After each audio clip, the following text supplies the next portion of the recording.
จอมเก่าว่าไปหนายังสิกวงกว่าหลังอันนี้จังมาหอดแย่งหนีมาหอดนี่แถวตีเฮือนไผเพื่อนผู้ไล่สังมางามสาลาดธรรมศาสตร์เป็นเฮือนทำเฮือนคูนผู้มีบุญจังสิไล่ขึ้นอยู่มาหอดนี่ขออยู่ขอเศร้า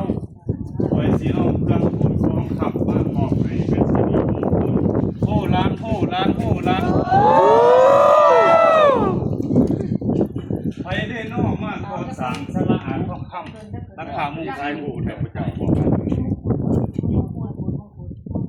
ไปได้นอกมากกว่าสามสละอาทองคำหลังค่ามุ่งสีมุ่งกดแปดล่มพลังเซผ้าสีขาวสีไข่ใส่แจกแรงชุ่มผู้บอกว่าเพิ่มรอปูนเป็นหินเฮทรายเด็กกามีดินเผาหลายก่อนเลี้ยงกันติดก่อ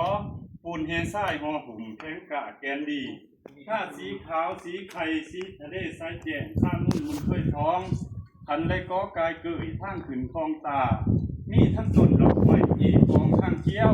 ดอกจูมเจือบ้านมีหลายสีสลับต่างกันตัวมีทั้งแทบเป็นขาสบายขับผ่านย้อนมีทั้งดูเองหน้าสวยผ่านกายหมดเกิดไปโน้มถึงงานแต่เพื่อนเราแล้ว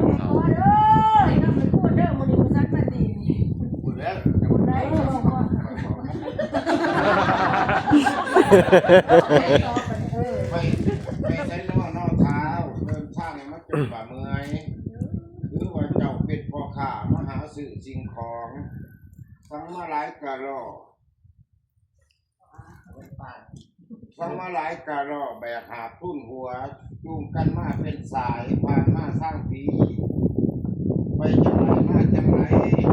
โอ้ยภาพว่าดีมันเต็มเหมือนคัดห้องบ้านเก่าคุณแล้วใครพัดพุ่มพี่น้องและคุณข่อยทุกคน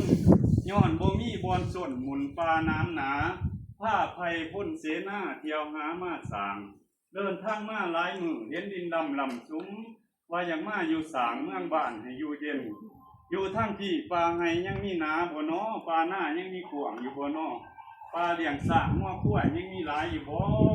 เลี้ยงปูกระพงกระเพาะยังมีหลายอยู่บ่น้อนายขุนน้อ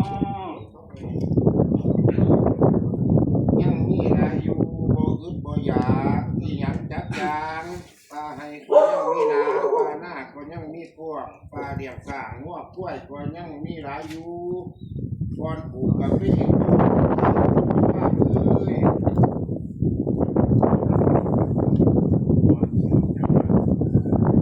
ก่อนสิออกจากบ้านรับลูกบอลลาเด่นสาเหตุเป็นแนวไหนจังไรมาทางพี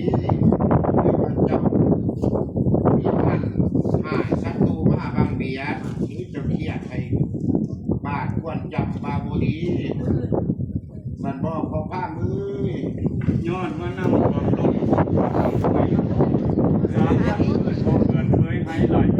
นำผาไหลห้มเต่าไหลห้มกันลมน้ำฟังตัวเมืองมันคันท้องเล่าเขาเพ่จุ่มลมลุ่มหนักจุ่มจุ่มทงหน้าลำก็มดเกี่ยงทางเทศทองความลอยน้ำพัดมีต้นมากมีต้นข้าวต้นม่วงโพเพศทั้ง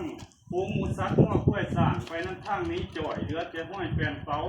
ขึ้นใส่เราอีตุ่มต่อต้นผู้มินงานไกลพวกข่อยจิงผ้ากันใหญ่บ้านกับเทน่าคนไทย